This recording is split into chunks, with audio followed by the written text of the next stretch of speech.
All right. So we're going to get into the show in a minute, but I'm going to, give it about 2 minutes. So if you're here on the replay, first, let me know that you're here. So drop a comment. Let me know that you're here. Let me know that you're watching. And as we go through it, let me know what you're taking away from the episode as well. But we're going to start around the 2-minute mark. So if you're here on the replay, you can skip forward to that 2-minute mark just to get right into the show. But before we get into it, I want to go over again who we're looking for on this show. The goal of this podcast is to help athletes reach the best level that they can reach, to help athletes reach the best version of themselves, and to go through so much more than just the strength and conditioning side. Yes, that is my original background in coaching, but as I've progressed in my career, I've realized there's so much more to coaching an athlete, and there's so much more to developing as an athlete than simply just working out. And so that is what has driven me to not just start this podcast, but grow this show with this. We're up to 140 episodes now. You can find those all at elitedevelopmentpodcast.ca. And the goal is to make sure that as the show continues to grow, we are reaching more of you who need that message outside of just the sport itself, the little things you need to be doing in order to reach those next levels of yourself. So as you tune in, as you're here live, make sure to drop me a comment. Let me know how things are going for you. Let me know how your week's going. Let me know if there's anything on this show that you want to hear more about, because that is why we're here, is to help you. So if there are anything that you are struggling with, if you're an athlete watching this, let me know what you're struggling with, and we can put together a conversation with you, and we can put together a podcast on the topic to make sure that we're helping you at the best level we can. But for now, let's get into the show. Today, we're talking about how your skill work is getting in the way. And so, let's get into the show in 3, 2, 1. Welcome, everybody, to another episode of the Elite Development Podcast, the show designed to help athletes gain an edge on their opponent and build their dream careers in sport. I'm your host, Kenny Dusseault, and today we're talking about how your skill work is getting in the way. Now, I know when a lot of people hear that topic, they're going to be immediately furious, because how dare I suggest that doing more skill work is not the best way to develop a top-level athlete. But I want to make sure that we are going into why I'm talking about this today. So if you're in here and you're furious at the title of that episode, hold up, hear me out. I am not here saying that training your skills is not important. I'm not here saying that training your skills a lot is not important. What I am trying to get across in the show today is that there is more to developing an athlete at the top level than simply training your skills. Because there's this weird culture in a lot of different sports that in order to reach the top level, all you need to do is play the sport. And I know I fell victim to this when I was growing up. I was a high-level competitive powerlifter. And in my mind, if I wanted to get good at squatting, benching, and deadlifting, all I had to do in the world was squat, bench, and deadlift. On the surface, that seemed like a really smart idea to me. If the more I was doing the things I was competing in, the more I was going to be successful. But the thing that we forget is that there's more support needed than just the actual activity itself. So if you're a fighter and all you're doing right now is fight training, and nothing else, yes, you're going to get really good at fighting. That's a fact. But what you're going to be missing out on is the gas tank, the speed, the power, all of these things that are truly going to allow you to take over a fight as you get deeper into your career. Because the skill itself might hold you for a while. You might be able to compete just working on your skills. You might be able to improve while just working on your skills. But you are going to run into that opponent one day that is able to just grab you, take you down, and hold you there. Or that opponent one day that is going to be able to put such a pace on you that you can't keep up. Or that opponent one day that is going to be able to hit you so hard and so fast that you just can't recover from it. So let's get into this deeper. Why is this so important? The reason that I'm bringing this topic to you, and the reason that this topic is so important, is that so many athletes out there look at strength work and look at strength and conditioning in general as secondary. We'll fit it in when we can. I would do strength and conditioning, but I'm just so busy with all the fight training that I have to do, or, I'm busy with work, or I'm busy with whatever else it might be. So I just can't do it right now. And on the surface, again, I understand it. If you have the choice to train your sport or train strength, it seems like it makes sense to always be training your sport, right? You're going to get better and better and better. But if you don't have a plan and you don't have something that you're doing to consistently improve all of those physical qualities, as we've been over a little bit already, what starts to happen? Talking about a fight camp specifically, as you get deeper into that fight camp and you're doing more and more and more and more hours in the gym, grinding away at your skills, whether that's sparring, whether that's drilling, whatever else it is you're doing, as that fight camp wears on, you're putting more and more and more stress on your joints. You're putting more and more and more stress on your muscles. You're putting more and more and more stress on your central nervous system. And if you're not taking time to consciously build up your strength, stabilize your joints, create that stronger structure that you need in order to support the activity you're doing, you're going to hit a point where your body just breaks down. Who can resonate with this? They're in a fight camp. They go through all of this super hard training. Everything's going super well. They're feeling great. They're working hard every day. They're looking sharper. They're looking faster. And then as the fight draws closer, let's say 2 to 3 weeks out, all of a sudden they notice they've got a little bit of nagging shoulder pain, or they got a little bit of nagging knee pain that doesn't seem to want to go away. And then as they get closer and that nagging shoulder pain or that nagging knee pain starts to come up, instead of saying, hey, I'm going to take a few days off to let that rest, they think, well, that's part of the game. That means I just got to work a little harder. I got to push through that. And as they push through that, all of a sudden that nagging knee pain doesn't go away, or that nagging shoulder pain doesn't go away. But they keep pushing because that's what fighters do. They keep pushing because they have a fight coming up. They can't take extra rest when they have a fight in 2 weeks. And by not taking that extra rest and by pushing through that pain, what starts to happen is that nagging pain turns into injury. And then when that injury happens and all of a sudden you've blown your shoulder out, you're coming into that fight now either having to pull out late in the fight camp, which is something nobody wants to do, or being in a position that you're fighting extremely compromised. So despite training all that time, despite working for weeks and weeks on end to get ready for this fight, now you're either not able to fight at all, or you're fighting at 60% of your best because your shoulder's beat up and your knee is in pain and you just blew out your ankle last week through some weird kick that just didn't quite land right. And again and again and again, I hear fighters tell me, well, that's just part of the game. Injuries are going to happen. It's fighting. It's physical. And you're right. Injuries are going to happen. But the problem is so many of these injuries are preventable. So many of these injuries don't have to happen, but people have this mentality that injuries happen. So if an injury happens, just push through it because that's part of the game.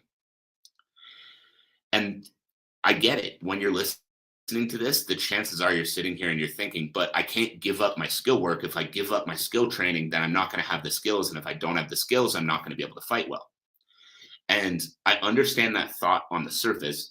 But what you've got to understand as well is the brain is only capable of taking in skills so quickly.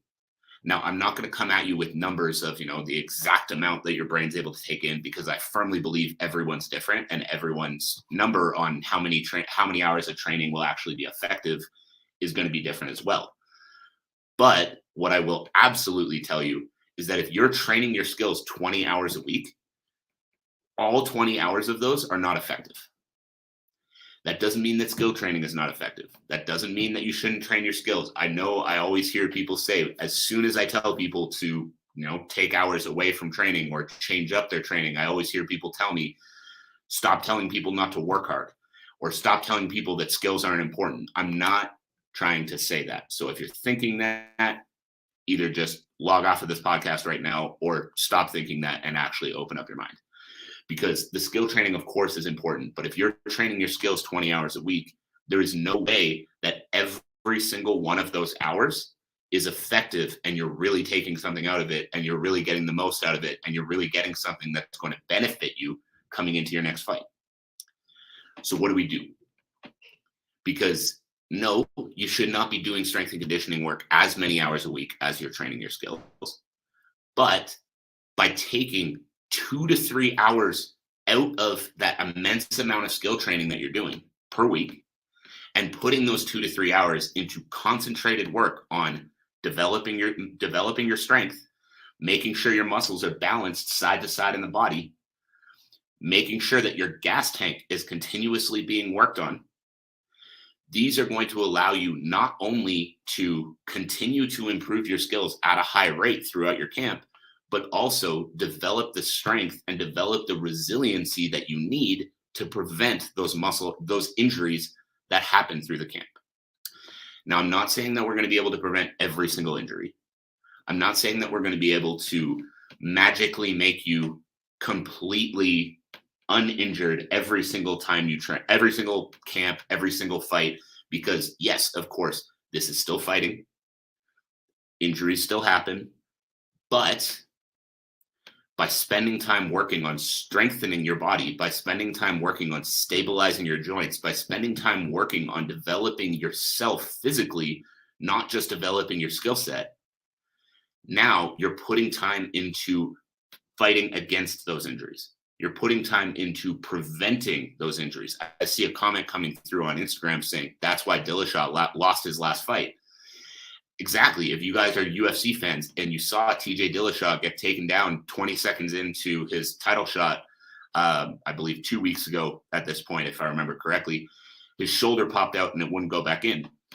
And then he came out later and he said it popped out 20 times during camp, but he just kept grinding through it because it kept going back in.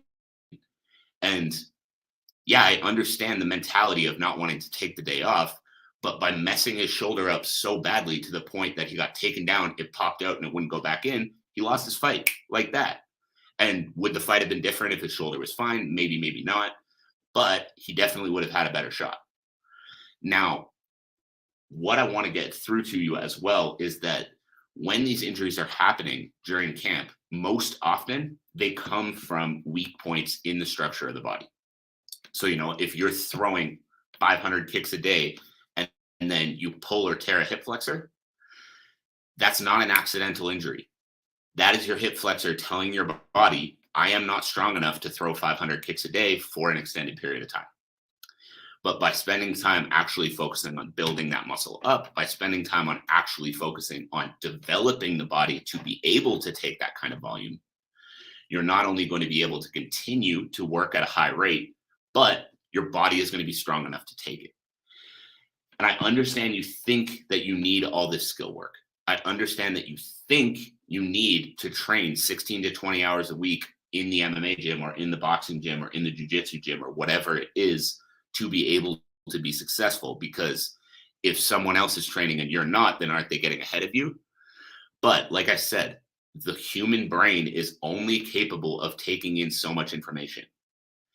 And so if you find that balance of how much training am I doing how much of the training that I'm doing is effective, and then you remove the rest of it and replace that with dedicated strength work, conditioning work to be able to fight the 3 to 5 rounds required in your sport, and making sure that, again, we're just taking care of the body. Give yourself a rest day.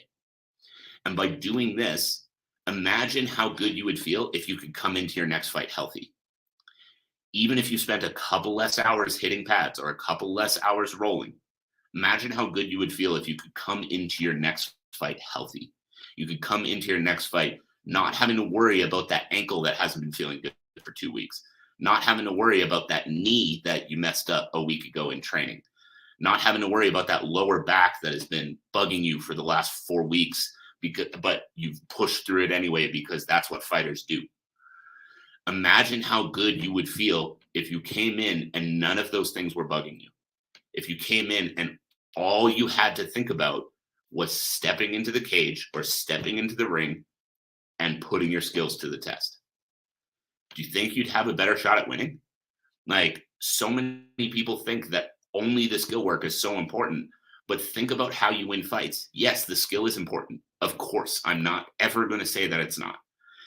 But think about how you win fights. You win fights by being faster and beating your opponent to the punch. You win fights by being more explosive and being able to take your opponent down or clinch them up or be able to implement your game plan before they can implement theirs. You win fights by overpowering your opponent, overwhelming your opponent with volume. Being able to do those things doesn't come simply from knowing how to throw a better punch or knowing how to throw a better kick. Being able to do those things, being able to overwhelm your opponents, comes from being stronger than they are, comes from being faster than they are, comes from being more explosive than they are, and comes from being better conditioned for the demands of the sport you're competing in. So I hope this makes sense. I hope you got some value out of that. And if you did, and you understand now that skills training, that strength and conditioning work is important to add in with your skills training, I want you to think about this. Take a look and audit how you're spending your week in the gym. Take a look and audit how your skills training is being spent. And then be conscious of what hours are actually effective, what hours are you really getting something out of, taking something away from, and improving from, and what hours do you feel like you're maybe wasting some of your time. And if you can be honest with yourself about that, put the ego aside of having to be the guy who's in the gym for the longest. If you can be honest with yourself about that and remove one or two of those training sessions and add in some strength work, add in strength work with a proper plan, I promise you, you will see positive benefit. So if you got value from this episode, make sure to leave a review for the show. Or if you're watching this back on the replay on any of the various platforms, drop a comment. Let me know what you took away from this. And send me a message. I love hearing those things. I love hearing when people are listening to the show, and then especially when the things we talk about here actually help you improve in your sport. So thank you all so much for tuning in. I appreciate you taking the time. And I ask one thing of you: if you've been listening to the show and you're enjoying it, if you've been listening to the show and you're getting some value from it, I ask one thing: share it around. Share it to teammates, share it to coaches, share it to people who need to hear this message. So thank you all again. I appreciate you tuning in. That is it for me. I'm looking forward to talking to you all again very soon. Have a great rest of your day.